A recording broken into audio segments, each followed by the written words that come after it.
जन्माष्टमी के मौके पर मैं करवा रही हूँ ठाकुर जी को पंचामृत से स्नान, जिसके लिए मैंने शहद, घी, बूरा, दूध, दही, तुलसी और जल एकत्रित कर लिया है। ये देखिए, इस तरीके से मैं स्नान करवाऊंगी। सबसे पहले मैं दूध से स्नान करवाऊंगी। दूध से स्नान इस तरीके से करवा रही हूँ मैं। दूध से स्नान करवा के इनको अच्छे तरीके से, इस तरीक़ा से देखो, इस तरीके से दूध इन पर, दोनों मेरे छोटे लड्डू गोपाल और बड़े लड्डू गोपाल दोनों को एक साथ स्नान करवा रही हूँ मैं। इस तरीके से ऐसे हाथों से इस तरीके से मसाज कर दूँगी और इस तरीके से ठाकुर जी को बड़े ही प्यार से स्नान करवाएंगे। और जितने भी स्नान करवाने हैं, जैसे पंचामृत हैं, 5 चीज़ें हैं, तो जैसे मैं दूध से स्नान करवा रही हूँ, उसके बाद जल से स्नान करवाया, फिर दही से स्नान करवाऊँगी, फिर जल से स्नान करवाऊँगी। तो जितनी भी 5 चीज़ें हैं इसी तरीके से मैं रिपीट करूँगी। तो मैं दही से स्नान करवा रही हूँ। तो इस तरीके से हमारे ठाकुर जी का जन्म हुआ है मथुरा नगरी में, जहाँ की बहुत ही धूमधाम से जन्माष्टमी का त्यौहार मनाया जाता है। तो श्री कृष्ण का जन्म, हमारे लड्डू गोपाल का जन्म मथुरा नगरी में कंस मामा की जेलों में माता देवकी के गर्भ से हुआ है। और उनके जन्म होने के तुरंत बाद ही माता पिता वसुदेव उनको टोकरी में रखकर जमुना पार करते हुए नंद बाबा के घर छोड़कर गए, जहाँ पर माँ यशोदा और नंद बाबा ने किया उनका पालन पोषण। इस तरीके से हमारे लड्डू गोपाल का पालन पोषण करने वाले माता पिता हैं नंद बाबा और यशोदा मैया, और जन्म देने वाले माता पिता हैं देवकी मैया और वसुदेव। इस तरीके से मेरा स्नान भी कंप्लीट होने वाला है। आपको मैंने थोड़ी सी कान्हा जी के जन्म के बारे में कहानी भी सुना दी, कथा बता दी, और इस तरीके से मैं ठाकुर जी को स्नान भी करवाती जा रही हूँ। तो ये इस तरीके से ऐसे धीरे धीरे दोनों ठाकुर जी का स्नान थोड़े ही समय में पूरा हो जाएगा। तो फिर मैं इस तरीके से जल से स्नान करवा रही हूँ, बड़े ही भाव से। जल से स्नान कराने के बाद अब मैं करवाऊँगी शहद से स्नान। तो इस तरीके से अब शहद से, दूध से, दही से स्नान करवाते हैं तो हमारे ठाकुर जी बहुत ही निखर जाते हैं। ये देखिए, मेरे ठाकुर जी बहुत ही निखर कर और बहुत ही अच्छे सुंदर लग रहे हैं, बहुत प्यारे लग रहे हैं।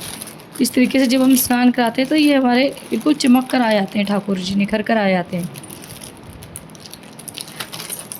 तो कान्हा जी की लीलाओं के बारे में अगर हम बात करें तो कृष्ण लीलाओं का अंत नहीं है। इतनी लीलाएँ हैं कान्हा जी की, जिन्हें हम बातों में तो कभी पूरा नहीं कर सकते। तो इस तरीके से मेरा स्नान कंप्लीट होने वाला है। बस अब अंतिम में मैं ये बूरे से स्नान करवाऊंगी। बूरे से स्नान कराते ही ठाकुर जी और बिल्कुल ऐसे निखर कर आ जाएंगे। मैं जन्माष्टमी के मौके पर ठाकुर जी को करा रही हूँ पंचामृत से स्नान। और पंचामृत से स्नान कराने के बाद आप इसको प्रसादी रूपी ग्रहण कर सकते। तो ये पंचामृत कहते हैं कि इसमें तुलसी दल और गंगा जल मिक्स करने के बाद ये बन जाता है चरणामृत, जिसको प्रसाद रूप में ग्रहण किया जाता है। तो मेरा स्नान होने वाला है कंप्लीट।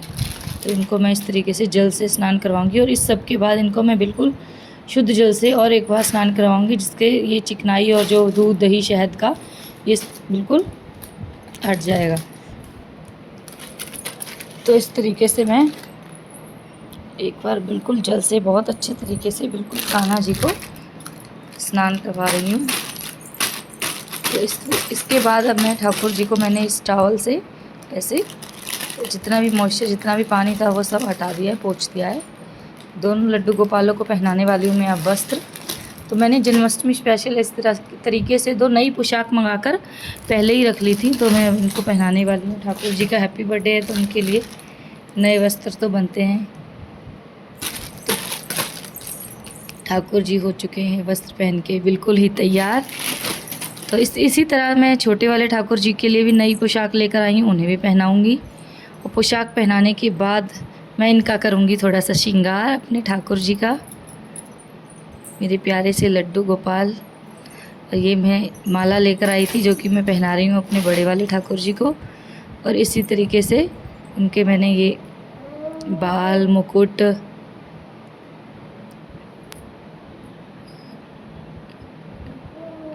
और उसके बाद मैं लगाऊंगी इस तरीके से इनके खड़ुए पहनाऊंगी, खड़ुए कड़े इस तरीके से। उसके बाद ठाकुर जी की बांसुरी, जो कि हमारे मुरलीधर कहलाते हैं ठाकुर जी। तो इस तरीके से इसी तरह मैं छोटे वाले ठाकुर जी को भी माला पहनाऊंगी, मुकुट पहनाऊंगी, बांसुरी, और हाथों में खड़ुए और इस तरह ठाकुर जी का श्रृंगार हुआ पूर्ण। और फिर इनको मैं चंदन से करूँगी दोनों ठाकुर जी को तिलक। तो ठाकुर जी को चंदन से तिलक कर रही हूँ मैं। ठाकुर जी बहुत ही सुंदर और प्यारे लग रहे हैं। इस तरह मैंने फिर उन पर फूल अर्पित कर दिए हैं। ये कनेर के फूल मुझे मिल गए थे।